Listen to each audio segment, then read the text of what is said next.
The air inside the Falaise Pocket is thick with the iron tang of blood and the sickly sweet smell of burning diesel. For miles, the twisted wreckage of the German 7th Army chokes the narrow roads, trapped in a cauldron of fire. From the cockpit of an Allied spotter plane, the destruction looks like a permanent scar across the earth. A river of shattered metal, where a fighting force of 100,000 men once stood. Down below, the silence of the dead is heavier than the roar of the artillery that killed them. This level of destruction was not an accident of battle. It was a mathematical inevitability, engineered by men who viewed war not as a duel, but as an industrial process. They did not just seek to defeat the enemy, they sought to erase him.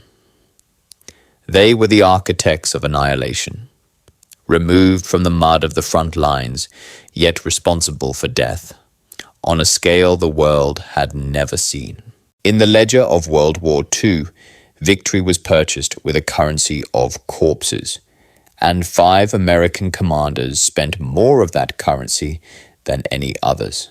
To understand the lethal capacity of the American war machine in 1945, one must look at the hollowness of its shell in 1939. When German panzers were rolling through Poland, the United States Army was smaller than that of Portugal. It ranked 17th in the world, a constabulary force designed to patrol borders, not shatter empires. Its officers were aging veterans of the First World War, studying maps of battlefields that had long since been paved over. The concept of lethality was academic, constrained by a lack of funding and a national mood of fierce isolationism. But beneath this veneer of weakness, a tectonic shift was occurring. The attack on Pearl Harbor on December 7, 1941, did not just bring the United States into the war. It unlocked the greatest industrial mobilization in human history. The generals who would rise to command this new force were about to be handed a weapon of unprecedented power. They were no longer constrained by the scarcity of the 1930s. Suddenly, they had the keys to an economy that could produce 40 billion bullets, 6 million tons of bombs, and 300,000 aircraft. This shift in resources fundamentally altered the American philosophy of command. In the European and Pacific theaters, the objective ceased to be merely outmaneuvering the enemy. The new objective was to overwhelm him, the generals ascending the ranks. Men like Marshall, Eisenhower, and Arnold understood that the United States could not match the fanatical indoctrination of the Japanese soldier or the tactical experience of the German Wehrmacht unit for unit. Instead, they would rely on a crude, terrifying equation: the application of superior mass. The battlefield became a canvas for logistics. Lethality was no longer measured solely by the accuracy of a rifleman, but by the tonnage of high explosives delivered per square mile.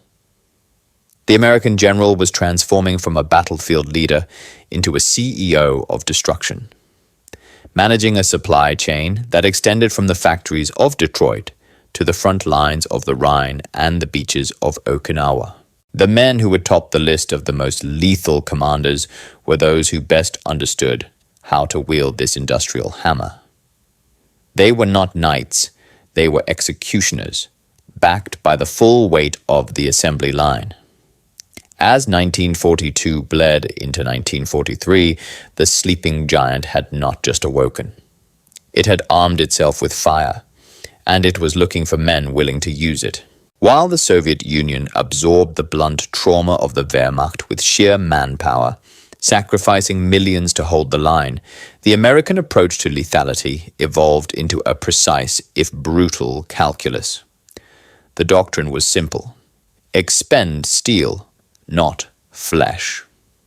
General George C. Marshall, the Army Chief of Staff, recognized that while the American public supported the war, they would not tolerate the slaughterhouse attrition of World War I?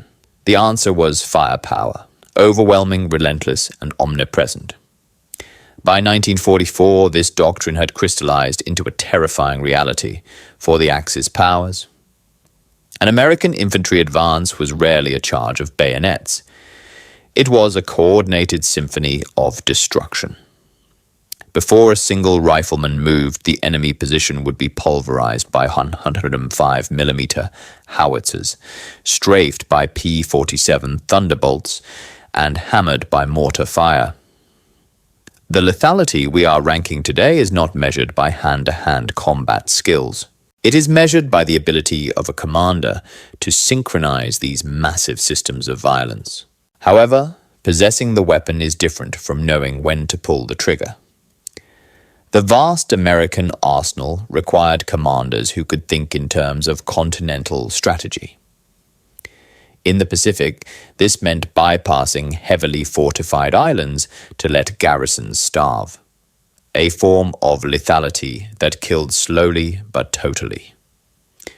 In Europe, it meant the ruthless application of air power to destroy the transportation networks that kept Germany alive. The generals were no longer just fighting soldiers. They were dismantling the enemy's ability to exist as a modern state. As the war entered its final, desperate phase, the distinction between military and civilian targets began to blur. The definition of the enemy expanded. Was it just the soldier holding the gun, or the factory worker building it? The commanders at the top of this hierarchy wrestled with these questions, and their answers often resulted in the highest death tolls. We are about to examine 5 men who mastered this new way of war. They range from the tactical geniuses who crushed armies in the field to the strategic architects who burned cities to the ground. These are the 5 American generals who, through strategy, aggression, and the cold logic of total war, inflicted the heaviest casualties on the Axis powers. At number 5 is the embodiment of American aggression, General George S. Patton. While other commanders plotted careful advances, Patton weaponized chaos. His philosophy for the Third Army was simple: hold the enemy by the nose and kick him in the pants. But the kick was a steel-toed boot of armored divisions moving faster than German intelligence could track. Patton's lethality came from speed. He understood that a retreating enemy is vulnerable, disorganized, and easy to kill. During the breakout from Normandy in August 1944, Patton's forces did not just defeat German units, they dissolved them. By bypassing strong points and severing supply lines, he forced the Wehrmacht into desperate suicidal retreats. The culmination of this aggressive doctrine was the Argentan Falaise Pocket. While the politics of the alliance halted his advance short of closing the gap completely, it was Patton's relentless drive that compressed the German 7th Army into the killing ground. Here, the roads became graveyards. Under his pressure, an entire army group was mauled, suffering over 10,000 dead and 50,000 taken prisoner in days. Patton's war was personal and kinetic, proving that in modern warfare, the gas pedal is as lethal as the trigger. If Patton was the rapier, General Omar Bradley was the sledgehammer. Ranking 4th is the GI's general, a man often portrayed as the empathetic counterweight to Patton's ego. But this soft-spoken demeanor masks a terrifying reality. As commander of the 12th Army Group, Bradley wielded the largest body of American soldiers in history, 1.3 million men. With that size came a lethality based on sheer grinding attrition. Bradley did not look for the brilliant, risky maneuver. He looked for the head-on collision, confident that American firepower would pulverize the opposition. This approach turned the German border into a slaughterhouse. In the Hürtgen forest and along the Siegfried Line, Bradley committed his forces to a grueling broad front advance. It was a war of numbers. The German defenders, dug into concrete pillboxes, were subjected to an endless deluge of high explosive shells. Under Bradley's command, the concept of time-on-target artillery barrages reached its zenith. Simultaneous impacts that erased grid squares. The German casualties facing Bradley's armies during the Battle of the Bulge and the drive into Germany were catastrophic, numbering in the hundreds of thousands. He ground the Wehrmacht into dust, not with a single stroke of genius, but with the relentless, crushing weight of an industrial anvil. Ranking third is General Douglas MacArthur, a man whose ego was matched only by the ferocity of the enemy he fought. In the Pacific Theater, the rules of warfare were fundamentally different. There were no tactical retreats or honorable surrenders. The Japanese Imperial Army fought to the death, and MacArthur's strategy was designed to accommodate that reality. His island-hopping campaign is often praised for bypassing strongpoints to save American lives. But for the Japanese garrisons left behind or engaged directly, the result was total extermination. The lethality of MacArthur's command reached its zenith during the liberation of the Philippines in 1944 and 1945. This was not a clean war of maneuver. It was a brutal series of clearance operations. In the Battle of Manila alone, the urban combat was apocalyptic. MacArthur's forces, relying on heavy artillery to root out entrenched defenders, leveled the Pearl of the Orient. By the time the smoke cleared, over 16,000 Japanese soldiers were dead, alongside 100,000 Filipino civilians caught in the crossfire. Across the Southwest Pacific, MacArthur's armies did not just defeat the enemy. They buried them in the caves and jungles where they stood. The casualty ratios were staggering, often 10 Japanese dead for every American lost. A testament to a command style that accepted nothing less than the absolute annihilation of the opposing force. At number 2 sits the man who held the leash of the entire Western war machine, General Dwight D. Eisenhower. While Patton and Bradley moved the pieces, Eisenhower owned the board. As supreme Allied commander, his lethality was bureaucratic, distant, and overwhelming. He was responsible for the broad front strategy that stretched the Wehrmacht until it snapped. It was Eisenhower who authorized the massive air campaigns that paralyzed the German transportation network, starving the enemy of fuel and ammunition before the first tank battle even began. His true lethality lay in the scale of his trap. In the spring of 1945, Eisenhower orchestrated the encirclement of the Ruhr industrial heartland. It was a masterstroke of theater-level warfare. Over 300,000 German soldiers, an entire army group, were trapped and effectively erased from the order of battle. Eisenhower did not kill with a rifle or a tank. He killed with the stroke of a pen that sent millions of men into motion.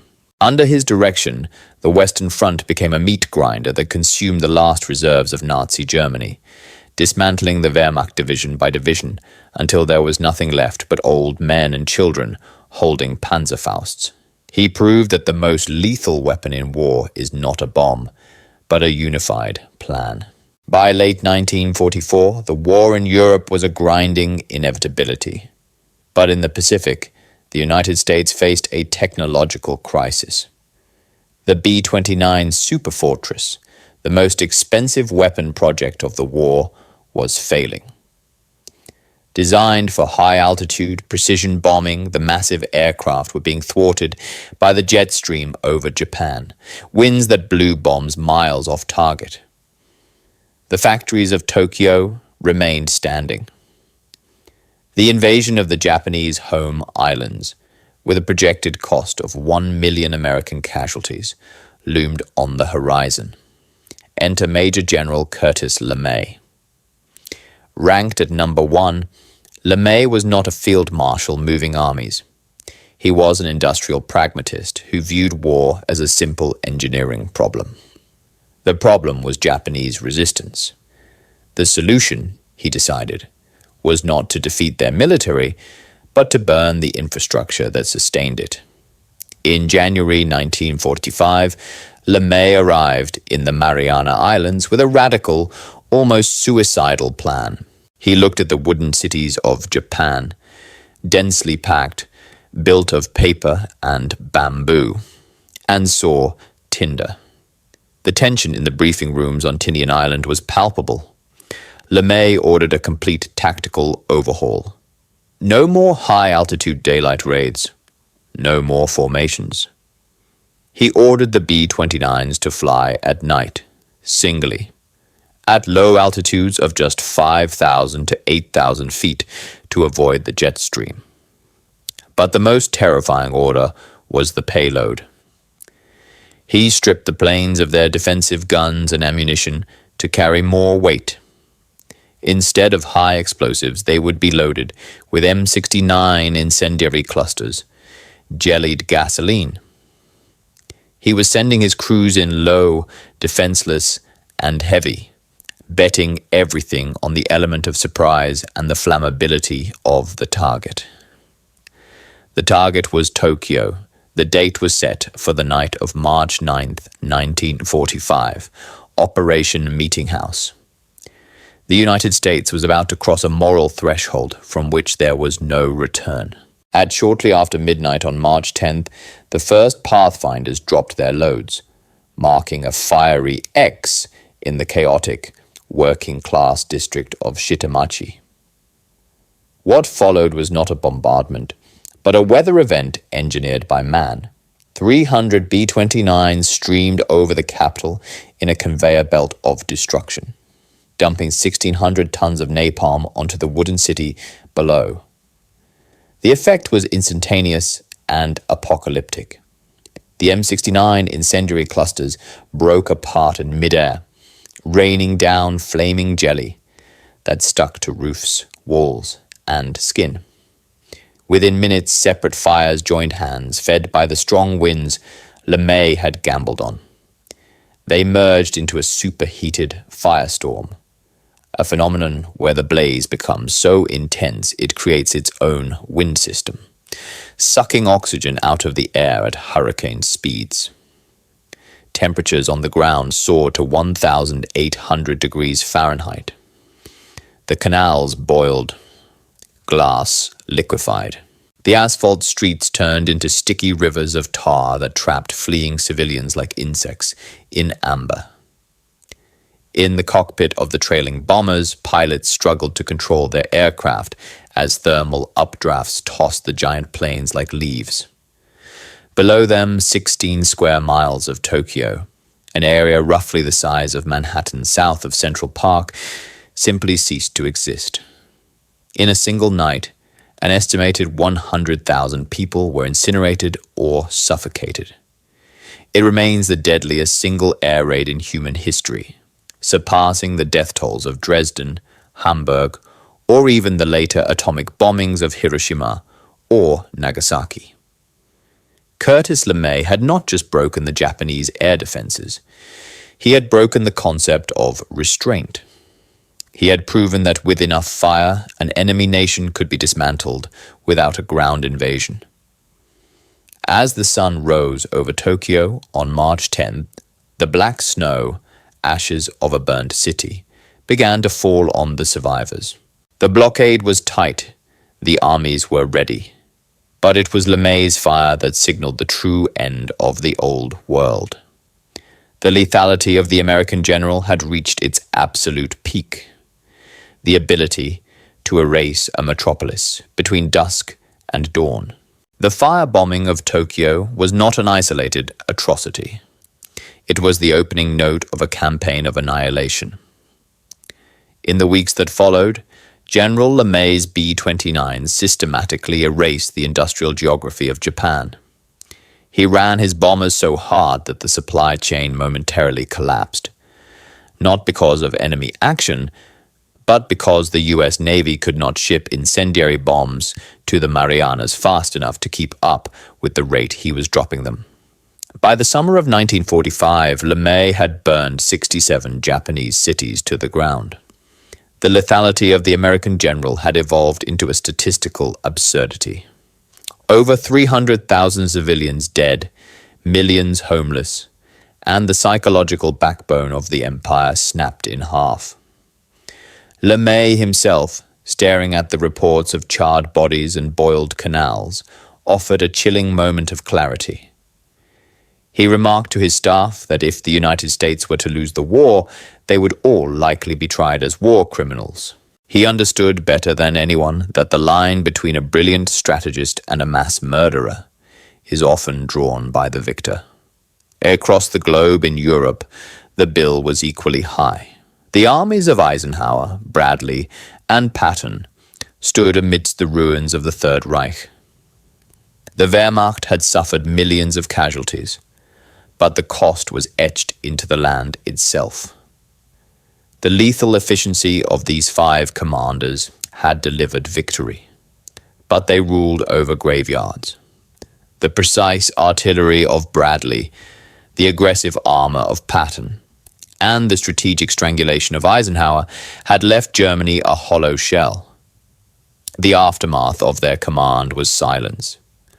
The roaring engines, the screaming artillery, and the firestorms had finally ceased, leaving behind a world that was fundamentally broken.